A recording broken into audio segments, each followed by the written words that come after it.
So Dana, welcome. Great to see you. Glad that you are with us. Thank you. How are you feeling? How's your health? Are you vaccinated? What's going on?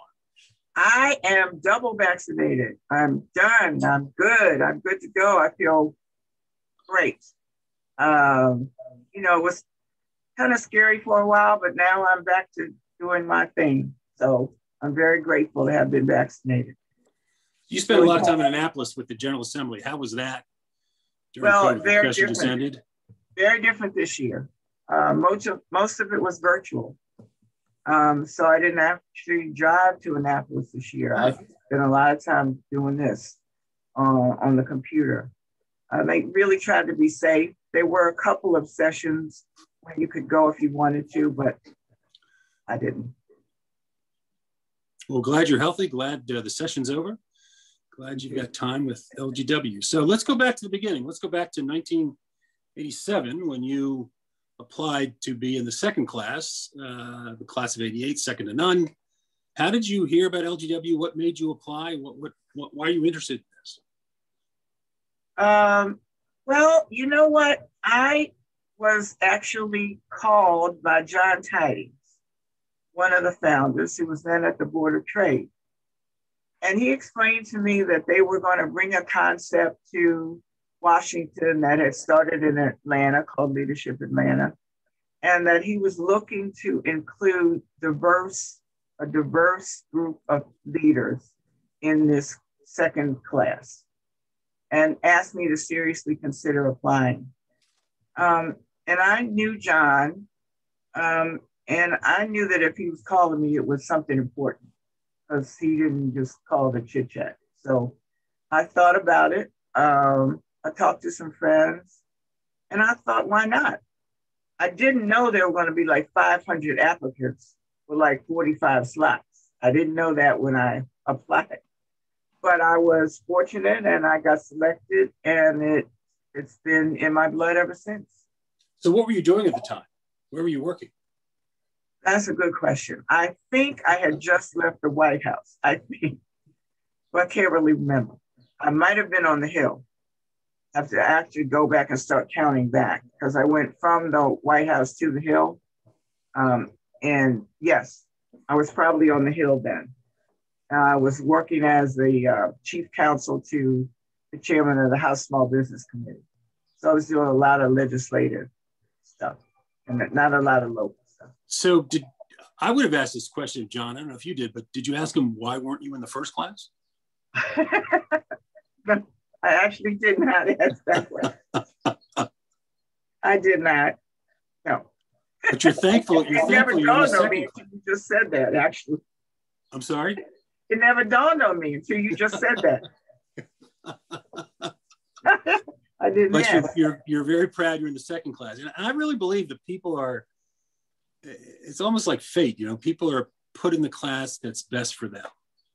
I really do believe that. Some people who don't get accepted get in another class, and it's a much better fit for them. It's interesting to see how that happens. So yeah. So what was your class year like? Did the first class bug you guys the whole year, or? Oh man, they bugged us to death. They wanted us to uphold whatever standard they thought they had set for participation, attendance levels, fun, because they had fun after every class session. They went somewhere and had, beer or wine or dinner, and they expected us to uphold that standard. And after a while, we got a little pushback. We got to push back a little. Like we got our own class, we got our own culture. Some of the things you did, we're going to do. Some of the things we're not going to do. But it was a great class year because we had all kinds of people in the class. It was a very diverse group of people. We had a couple of nonprofit leaders who turned out to be really leaders in the nonprofit world, community development people. We had some corporate people. We had some lawyers. So it was a great class. It was a great experience for me, at least. It was a very safe environment. You could say things and trust that they weren't going to be taken out of context or used against you. So it was great. I loved it. So what was a class day like? Did you traveled around the region, I guess, to different places? And absolutely. What are some of your favorite memories from that year? Uh, well, Jimmy Aloisi, who was the sheriff of Prince George's County at that time, was in my class. And he was in a murder trial. He was shepherding people back and forth to court for a murder trial. So one of my favorite memories, or one that sticks to me the most, is we had finished a class day on social justice and the prison system. And so it was right up his alley. And we decided to go somewhere afterwards and just wind down, because it was kind of serious day. It was, you know, who gets locked up, who doesn't get locked up. It was a serious day. And we went out to dance. And I remember I was dancing with Jimmy on the dance floor. We were really trying to unwind from the day. And I looked around and there were all these guys on the outskirts of the dance floor with guns, because he had people protecting him because of all the threats he had gotten. And I think I really realized that was like a serious job. But he never let on. He danced all night. He had a great time. But it was that memory sticks with me. Yeah, if you knew the sheriff, you would know it was a serious job. He was a real lighthearted guy, a real funny guy. Just Absolutely. a great friend. We're sorry he's passed. So yeah. We got some shout outs here for you. Shireen Dotson said she's honored to have been your classmate in class 2. And there's one from Judith Dobbins saying we started out together at AGU in Baldwin Hall. Oh my gosh. 18 years old. Undergrad school. Hi, Judy. That's a long time ago. Huh? Oh, yeah. Wow. So what, after your class finished, what did you have any role in selecting the third class? Did you hassle them the way the first class hassled you? I find it interesting. Your class, the class that came after you, the third class, their name is Boring But Bonded. And they say they just got beat up for being the most boring class on earth. So I don't know what you and the first class are doing to them. Well, let's just say that our class and the first class, we were known for studying hard during the day, doing serious things during the day, and then partying hard at night. And so when the third class came in, they were warned. So they were kind of like, could you please don't go as extreme as those first two? And that's why they got labeled boring. But there you go. That makes sense. Yeah, but after the class year was over, I remember us struggling a lot to figure out what we were going to do with everything we learned. It's like you learn a lot. You meet a lot of people during the year. You go a lot of places. You start thinking differently about things than you thought before. But then what do you do with all that knowledge? How do you use it in your individual capacities or whatever jobs you were in? We used to meet and try to think about what we could do as a group, but we were reminded that it wasn't an organization that was supposed to go out and actually do something. You know, it was you were supposed to spark change and lead. And so we struggled for a couple of years with that concept that we were leaders, but thought leaders, really. Leaders who were supposed to encourage thinking more broadly by leaders in the region, by decision makers in the region, to be more inclusive in their decision making. Not really to go out and, as we thought one time, build a house and put an office in it and call it the Leadership Washington headquarters. That wasn't what we supposed to do. So that went on for a while, but I've been involved so long now. I've watched the organization evolve over time. And we're actually coming back to that notion of doing something with all of the knowledge you get. You know, creating change requires that you actually do something. You either talk to people or you change the way people think or you introduce new ideas and new concepts. So we've almost come full circle in 35 years. So let's do a little personal history in terms of LGW. You went through the class. When did you join the board? I want to talk about when you came on The first during my time, tenure, but yeah, but what you stayed involved with LGW by serving on the board? I've been on the board 3 times. Oh, because you have a tenure and then you have to get off. The first time I was, there was a position called Liaison, class liaison. yep. And I think we still have that, where you are on the board and you represent your class on the board. That's right. You call them class rep. Yep. I don't even remember what year that was. Were you elected to that? In the 90s. Mm-hmm. That would have been 89, 90. You were elected to that from your class? Yeah, sometime in the 90s. Okay. And I did that twice. Okay. And then I was on the program committee under Paul Rothenberg for about 3 years.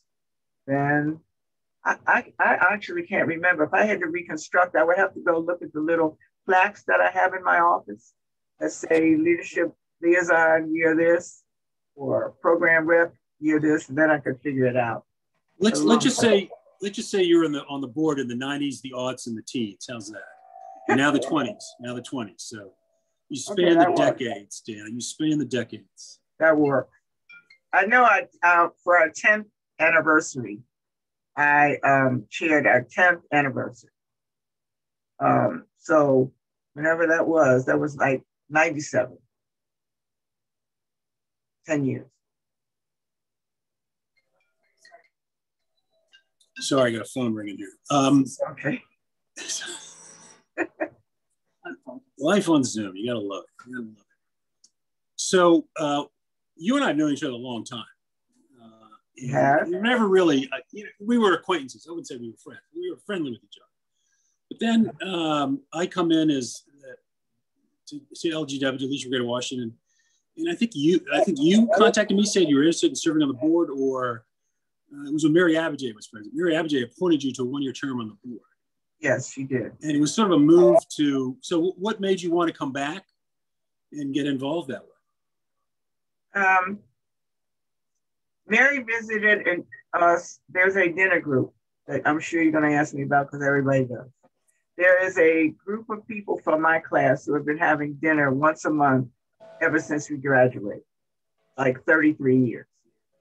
And it's the dinner group. And we are so close, talk about each other's lives and careers. But we invited Mary Abijay, when she was chair of the board, to join us for dinner.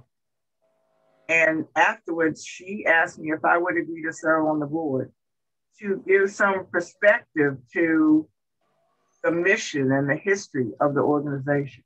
It seemed to have gone a little through a period of, the concept was a networking concept, that you met people and you networked and you helped each other's careers.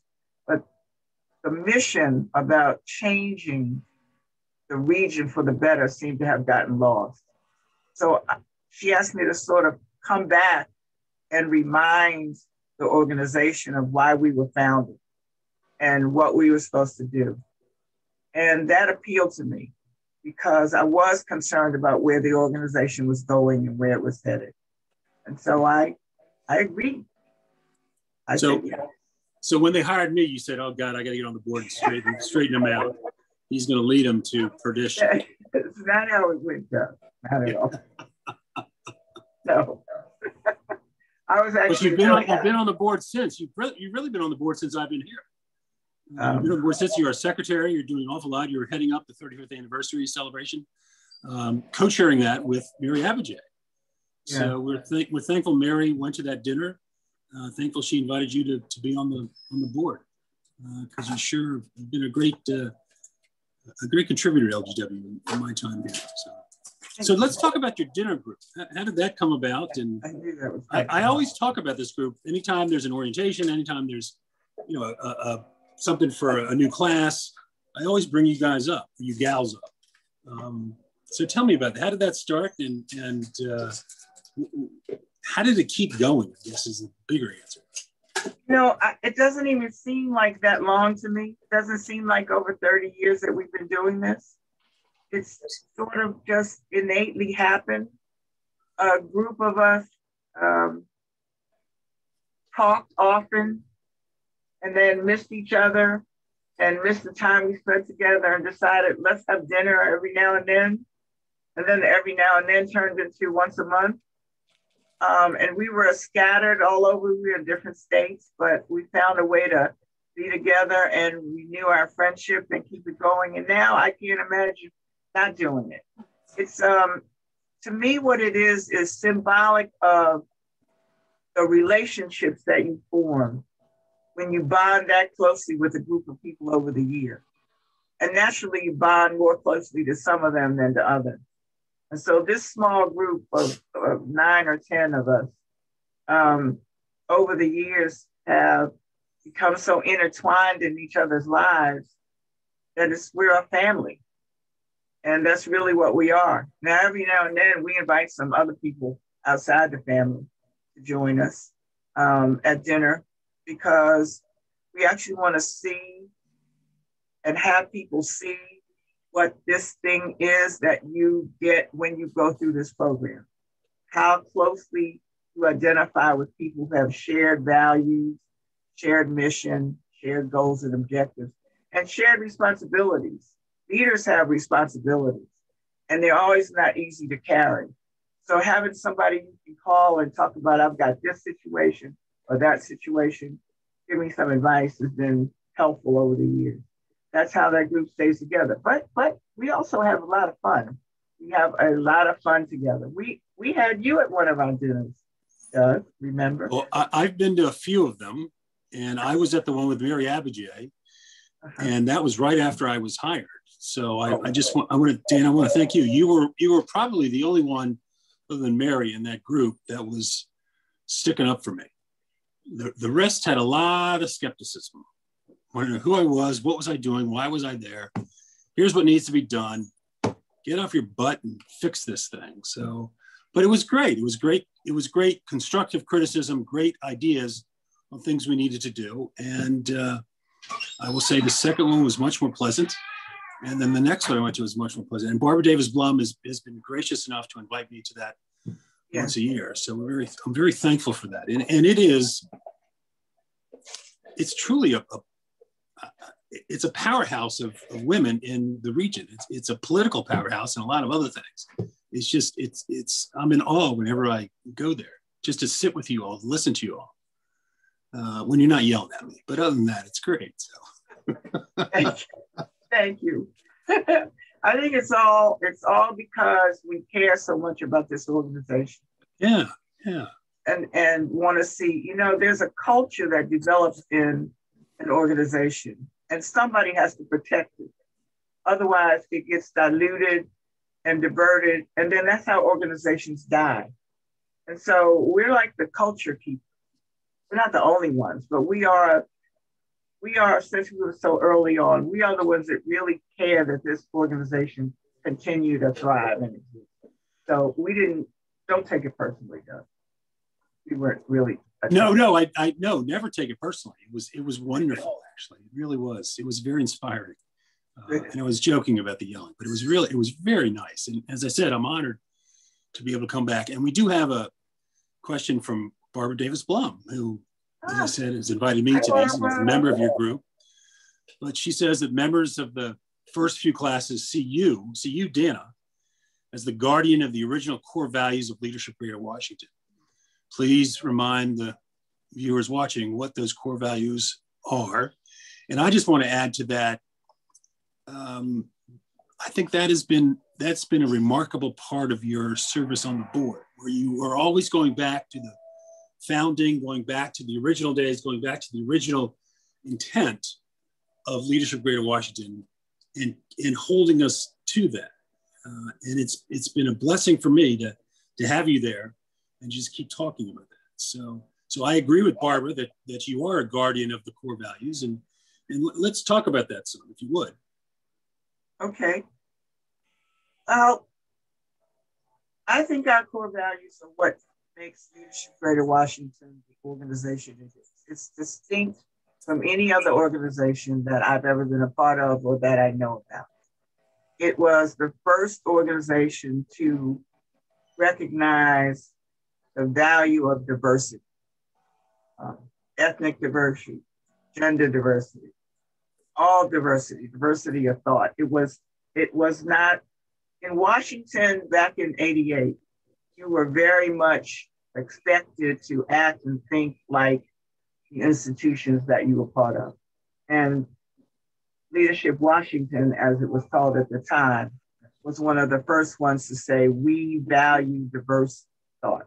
We value diversity amongst our membership and diversity amongst our thought. And that diversity has become a core value. It means something, that the class represents the broader region in terms of every demographic we can think of is important. So diversity is one thing. Purpose is another. That this organization has a purpose, and the purpose is to make a difference in the region, to use the positions that you hold, the offices that you have been elected to, because we have a lot of elected people, the constituents that you represent, the communities that you represent. Use those positions and that ability to make a change in the lives of people in the region. That's why we study issues like housing affordability, because it matters that people are able to afford to live in the region. It matters who gets elected. We look at those attributes of leaders who should be in position. So the change is the purpose for which we exist. And then relativity, like cultural relativity is really important. That's one of our values, is that there is a culture that should be respected amongst neighborhoods, amongst cities, counties, and towns, and that leaders who represent those neighborhoods or cities or towns or who work in them should respect the culture of that area and not go in to try to change it. It's why we fought against absolute gentrification for so long, because those people that have been there for so long need to be respected.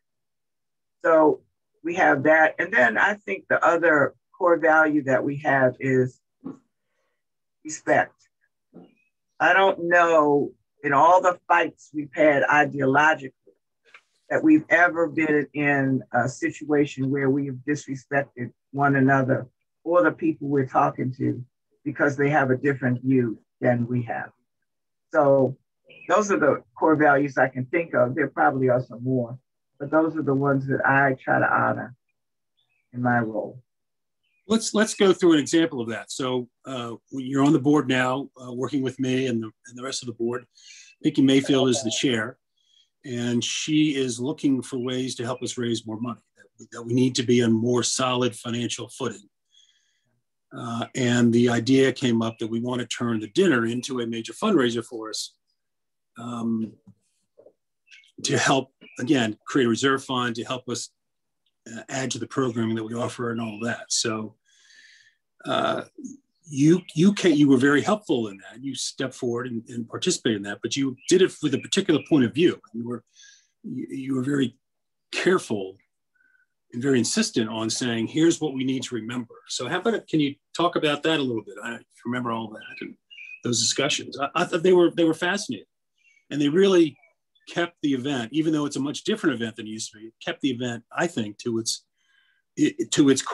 core value, core purpose. Okay, well, I'm glad you think that, because that was a difficult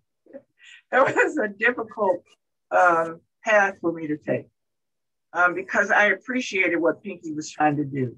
I know how long the organization had struggled financially just to do well and stay afloat and get the money it needed to hire staff. You know, when we started, there was one person that worked for us, one on the staff, and that was for a long time. So I appreciated everything she was trying to do. But the thought of it turning into a major fundraiser without the benefit of the experience that Leadership Washington gives you bothered me tremendously. I didn't want to have, as much as I like the Board of Trade midwinter dinner, I didn't want to have another one of those. I didn't want to have an economics club dinner. I didn't want to be part of that. I wanted our members to be able to connect with each other as they had every year at the dinner, to renew friendships, renew acquaintances, renew their desire to participate, and also contribute to the ongoing growth of the organization. That dinner is a highlight of people's years, because even those who live far away come back to the dinner or who don't participate over the year in anything else would come to the dinner and look for their class and look for their friends, and then renew their spirit of involvement in Leadership Washington. And that was really important to me. So I guess I hammered away at that enough that somebody heard me, and I'm really glad they did. We managed to achieve both things. We kept the innate culture of the dinner our own, and we raised a lot of money. And so that's great. And without your help, without your input, it would not have turned out that way. It would have been more of a fundraiser as opposed to a LGW event. So thank you for that. That's been really critical for us. And as the dinner keeps getting bigger, we get more and more people. And this year it's October 12th, and we are honoring Laos Card this year as our leader of the year. So we're very excited about that. But as we're adding more people, we're still keeping that focus on this is a Leadership Greater Washington event. It's not a business event or whatever. So thank you. Well, that's kind of you to say. Thank you. I appreciate that. So we've got a couple more comments from some people. We have one from Teresa Sullivan who says, "Hi, Rumi." Was she your roommate? Yes, on the opening retreat, Teresa and I were roommates. Hey, Rumi. And she says, "You are remarkable." Thank you. Let's see here. And our chair, Mahan, says, "Dana has such a wonderful, gentle, yet powerful leadership style. I've learned so much from her and love seeing her lead and keep LGW focused on purpose." Thank you, Mahan. And Carla Reed put in something, although Carla, I don't know why it took you so long to do Leadership Greater Washington, but she just gave you a shout out from Prince George's County. So we're happy about that. So what kind of impact has Leadership Greater Washington had in your life? I mean, you talk about these women that you have been meeting with for, gosh, it's almost 35 years now, once a month, and the friendships that you formed and the family that you formed through them. What other impacts has LGW had? Why is it such a special part of your life? Well, let me go back to when John Tidings recruited me. He introduced me and others in that class to a segment of the Washington, D.C. business community that we might not otherwise have gotten to that early in our lives. We may have gotten there, but not there. And those relationships that we built there transcended. I became the chair of the board of the DC Chamber of Commerce, and I knew most of the people who were on the Board of Trade, because the chair of the board of the chamber sits on the Board of Trade chair, and I remembered them from my time going through leadership and under John Tidings' tutelage and mentorship. And so the relationships that you develop through leadership expand your horizons. They expand your access. They expand your ability to effectuate change. When I use the term thought leadership, I really mean that sincerely. That what Leadership Greater Washington teaches you, when you learn about the issues in the region and you learn about everything that's going on, then you can have thoughtful dialogue and conversations with people who may not know as much as you do and share with them your experiences. So I've been able to do that everywhere I've gone. At the Chamber of Commerce, at the Federal City Council, where I chaired one of the committees. Everywhere I've gone, I've been able to bring the perspective that I got from Leadership Washington. And that is to respect the culture, respect the people, respect diversity, and share your leadership. Because you can only lead if people will follow. Nobody follows you, you're not a leader. And then to be able to motivate people, to be able to have them see in you something that represents them is part of how I live now. And that basically developed through Leadership Greater Washington. And so I attribute my leadership style to the things I've learned and the people that I've met along the way. I attribute to my mentors, and I count Barbara Davis Plum as one of them, the way I approach issues, the way I address issues, and my solutions, and the way I think about things, and my ability to accept the fact that if my way of seeing it is not the way others want to see it, then I still have an obligation to address the issue. I don't have to lead it.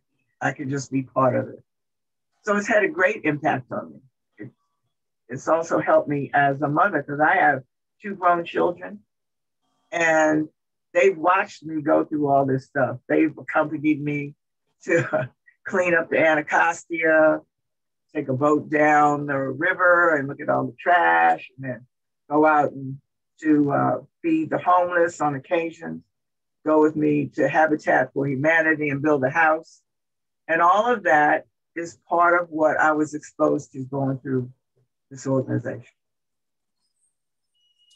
So let's talk about leadership for a second. You said that your leadership style has sort of evolved because of LGW, and you've learned a lot from LGW. And I think one thing that strikes me is just this whole lifelong learning emphasis that people have, but it's so true. And I don't think I realized it till I joined LGW in terms of I still have a lot to learn. You know, I did different things. I'm 65 now, and said, okay, what else can anybody teach me? But you know, starting with Mary Abbajay, Pinky Mayfield, I mean, all the chairs I've worked with, Pinky really is a mentor of mine. And I never thought I'd say that. So are you still learning as you go through? Or are you still looking to use Leadership Greater Washington and the newer members as sort of guides for you? Both. And I don't think you ever really stop learning if your mind is open to that. No, now you can close your mind and just think you know everything. That's not me.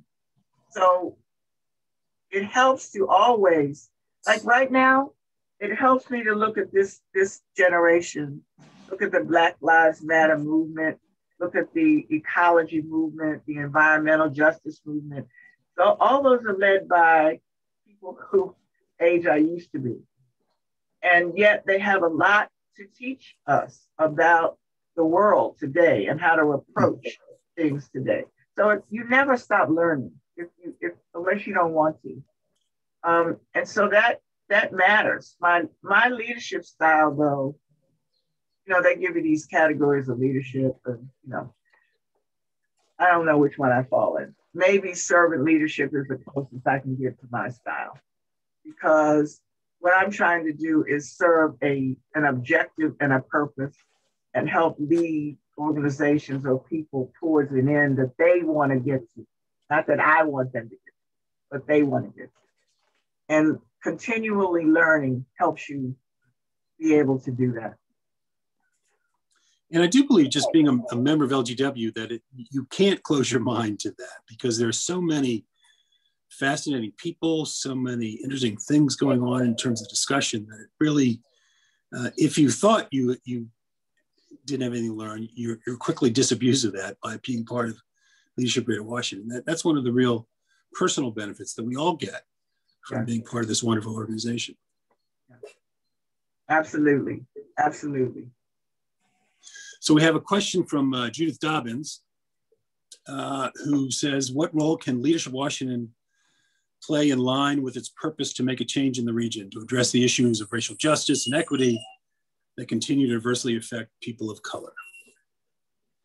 Well, actually, Doug, you can talk about that, because our series, our discussion series, is one of the main ways we're doing that, right?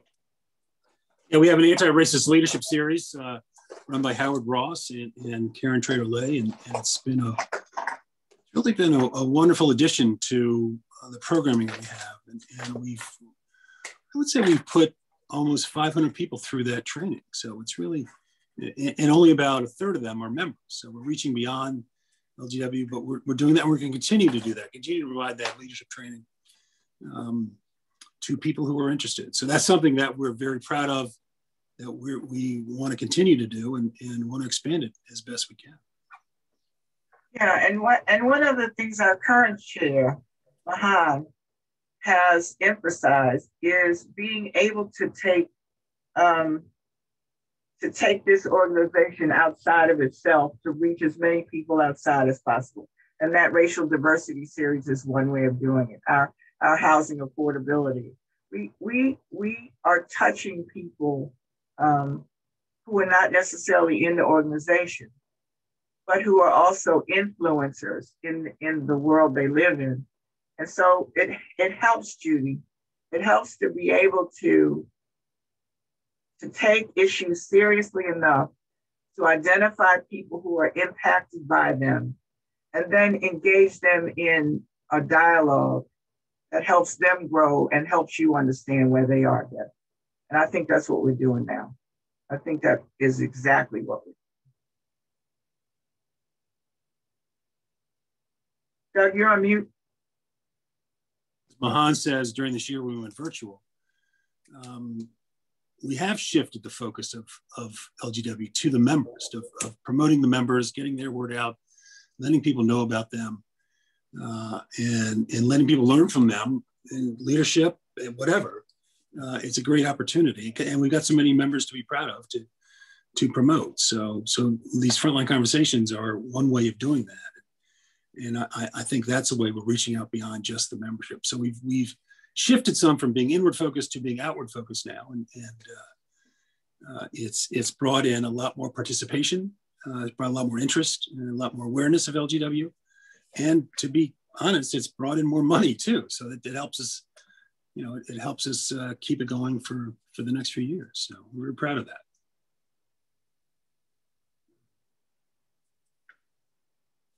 Let me see if there's one other. Oh, Judith said, thank you for sharing the impact of the anti-racist leadership. That's been a remarkable series, and we're very proud to do that. We're also going to be looking at other series, conscious capitalism, maybe some other things that we can give out, we can hold to have people participate and learn some new things and meet some new people. So during the past year, when we've been virtual, any LGW members reach out to you, you reach out to them, anybody who sort of helped you with any particular issues or challenges that you faced in the past year? Sure. There's enough of us now that there's a leadership Greater Washington alum or signature class member in every phase of my life.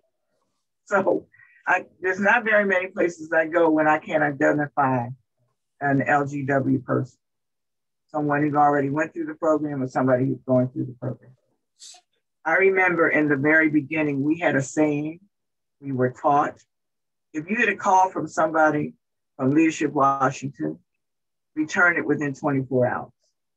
No matter what else you have going on in your life and your job, if one of us reaches out to you, it's important that you return the phone call. So I get calls, and I don't, there's so many of us now, I don't know everybody, but all they do is say, I'm in a class of 2013 leadership, can you call me back? Hello, and I call them back. I mean, it's important that we maintain the ability to reach out to each other and help in the decision-making or resource provision or anything that anybody's asking for. And as long as we can keep that code alive, then that organization means a lot to those people that are in it. And even those people that don't go to everything, that don't get involved in Frontline Conversation, or don't go to the anti-racism series, or don't go to the dinner for that matter. there will come a day when they will remember that someone in leadership has the answer to a question they have. And when they call, that person should return that phone call. It matters. It matters that we maintain that part of our culture, that we enable each other to continue to grow in our leadership and in our understanding of the region. Well, now you've made me feel guilty because I just remembered I got 2 or 3 emails I've got to respond to. So I'm glad we have this call. I got to get on the ball here. So yeah, we've got a question from Reneen James about the Rising Leaders Program. How does it fit within LGW's core values, and what role can they play in supporting the organization? That's another one for you, Doug. Well, I do think it's something that, one, we're very fortunate to have a Careerstone group, Mary Abjay and her group, do this for us every year. But it's a great soft skills leadership development course. It's the one true leadership development programming that we do. In the Signature program, we say you're already a leader if you're in it, but you do learn a lot of leadership skills just from your classmates, not that we teach them so much. But in the Rising Leaders, we do teach that quite a bit. And we are trying to find ways to get the Rising Leaders more involved. We're still hoping for the day when a Rising Leader applies for the Signature program and gets accepted. I think that'd be a real treat for all of us if we could have that. So we're very proud of the people who've been through the Rising Leaders program, and it is a very successful, very highly rated program. It's our highest rated program that we provide. So, and I gotta say this, you got a comment from Amani Stebbins. Great discussion. I'm so proud of my mother. She's my inspiration and so much more. And a bunch of hearts and kisses and all other kinds of stuff. So you got your family on this call, Dana. That's nice. Thank you, daughter. Oh, my. So, Dan, I want to thank you for the conversation. I want to thank you for your 35 plus years of service to Leadership Greater Washington. Thank you for as Judith Thumb says, thank you for your leadership, your servant leadership. And it's been great to get to know you a lot better, and great to work with you. I'm looking forward to a lot more to do. And Amani's sister, sorry, I apologize. Deborah has piped in as well. She won't be left behind from Amani. So okay, there you go. You got both of them. My sister. Yeah. Well, thank you for having me. This has been wonderful. Let me give you, and thank you for keeping that core culture, those core values alive and well in Little Leadership Greater Washington. I mean, it's very important. And I do think the dinner is a very special event. And it really is because you insisted on making sure we don't lose sight of what we want to do there and how we want to approach that. So let me just ask you to have the final word for us. Well, I can't think of much I didn't cover. Thanks to you. You asked all the right questions. What I do want to say, though, is that there are very few times in life where you will find your place in an organization, in a group. And what I mean by that is you will have the innate feeling that you belong there, that you're surrounded by people who think like you and whose values are the same as your values, and whose goals in life mirror your goals in life. And that is what Leadership Greater Washington is to me. It's a place that I feel most comfortable in. And I value those relationships so much. Matters to me. And I hope that those of you who are not in leadership who are listening will consider applying. It's worth your time and your effort and your money. So I just want to thank you, Doug, for this opportunity. Dana, thank you so much. It's been great to talk with you as part of our 35th anniversary celebration during the whole year. And it's great to go back and relive some of the history and to get to know more about what we were like when we started. And I agree with you. This is a place where you are very welcomed. I think when people come in, there's a real feeling of support and friendship for people. And you certainly get that in your class as you go through your class year. But as I say all the time, part of my job is to make sure you get to do that with the other 1,900 members of Leadership Greater Washington. It's not just your class, it's all the other members. And there's a whole group of people out there that are really anxious and ready and anxious to help. So let's take advantage of that and let's keep that going. So Dana, thank you very much. We do have a survey we want you all to fill out for us. We're always looking for advice and criticism and compliments and whatever else you might want to give. We always want to make these better. So Dana, I want to thank you very much. It was a great sharing a morning with you. And I love your house. It's a beautiful home. Thank you. There you go. Stay safe, everybody. Bye-bye. Thank you, everyone.